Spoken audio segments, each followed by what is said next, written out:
It's difficult to have an explanation because we had sign of warning for weeks and months that famine was looming, and this has fallen into deaf ears. And now a couple of weeks ago, famine has been declared, which means that famine is a new level for the suffering people in Gaza are going through. Basically, it's hell in all its possible aspects.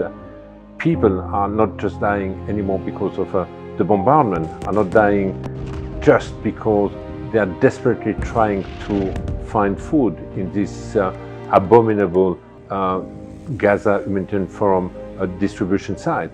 But now people are also dying, the children silently, because of hunger.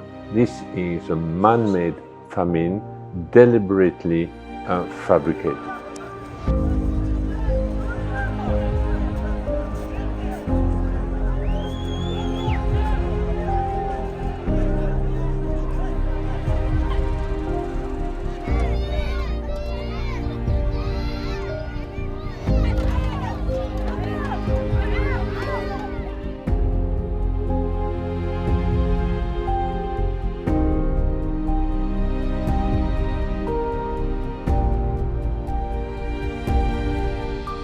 Hunger is spreading, is deepening, starvation is here, and soon we will have to declare famine. And that's exactly what the world experts on nutrition have done now a couple of weeks ago. And it's really shocking. Countries have expressed outcry, have expressed condemnation about this situation, but this has not been translated into any meaningful action influencing, for example, the Israeli government, which means that famine continues to spread in the Gaza Strip. Now, what does it mean? There is an extraordinary amount of, I would say, indifference, and I have said it more than once, inaction and indifference in this situation can also amount to complicity, because there is an obligation of the international community to make sure that famine does not occur in a place like Gaza. We are in the 21st century, and we are not talking about any kind of famine. We are not talking about the kind of famine in a war-torn country with a climate change, a complicated situation. No, we are talking about Gaza. We are talking about a population which, under normal circumstances, has never encountered hunger. If you want to make it short, Mr. Lazzarini, it is a failure of humanity itself? I think it's a failure of humanity. It's a lack of real compassion and empathy, and this is also due to the total prevailing sense of impunity. And the lack of political will? Definitely. I keep saying we can reverse this trend, we can reverse the famine, we can reverse the atrocities only through political will and political decision.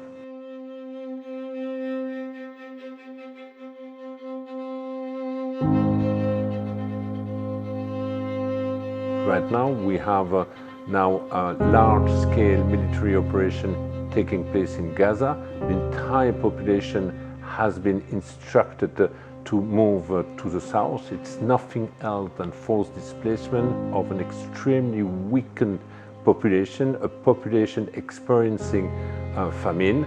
And at the same time, we see that Gaza is being completely obliterated. It's becoming a wasteland, and basically seems like a large field of rubble, and seems to become more and more unfit for human living.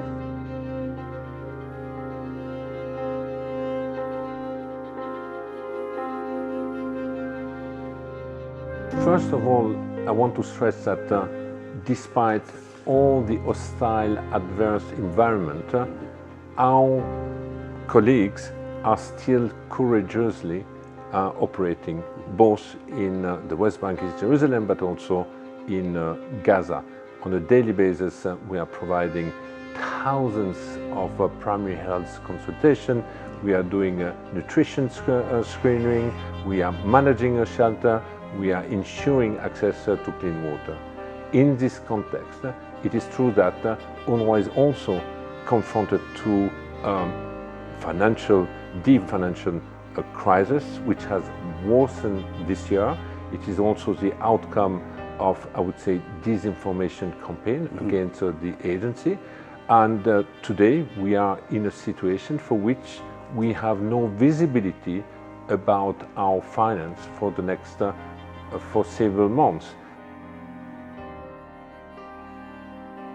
I have confirmation that the region and Arab country are in full support to the agency, that the region wants to see the renewal of the mandate of UNRWA, which also will be decided this year. And I keep saying that if the mandate is renewed, it should not just be rubber stamped, it should be accompanied by matching resources. We should never forget that the agency provides public-like services. We are like a Ministry of Education, Ministry of Primary Health, for one of the most vulnerable population in the region, being the Palestinian refugees. But we do not have the fiscal tools. I cannot perceive tax, and I cannot borrow money in the bank. So we depend entirely to the voluntary contribution on the same contribution from the people that are always supporting. Exactly.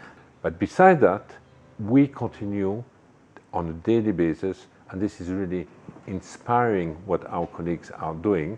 We are still providing services. They still remain committed to meet some of the expectations of the population, despite that they are operating under a very constrained environment.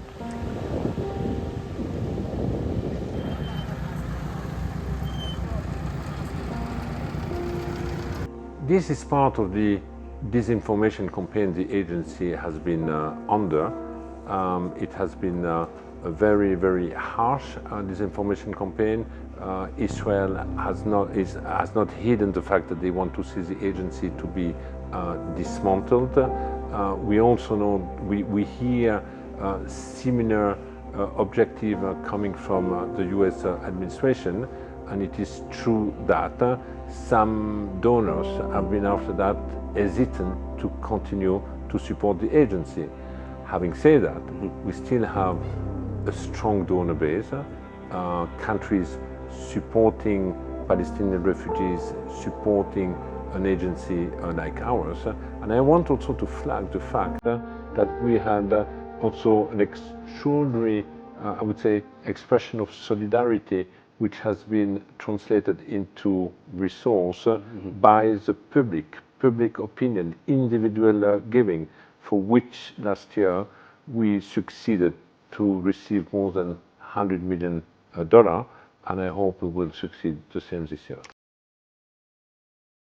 We are a rule-based organization, so for sure we are applying them. We have always taken any allegation of infiltration within the organization very seriously. There have even been investigations last year, but none of the investigation ended up in a conclusive way. And whenever we hear allegations about hundreds of staff or thousands of staff being affiliated with Hamas, jihad, we each time ask, can you provide more information? Can you make sure that we have the necessary element to initiate an investigation? Because a claim is not a proof. We cannot just act on exactly. It's not evidence. We never received anything of this nature. The Kingdom of Jordan has been championing and has been highly supportive to the agency, help us to reach out donor, and basically also to tell the donor how important and key the activities of the agencies are for the Palestinian refugees across the region, but also in Jordan. And again, Jordan will be the one convening a number of member states in New York in September in support of the agency. It's shocking. You know, the member states usually have a toolkit.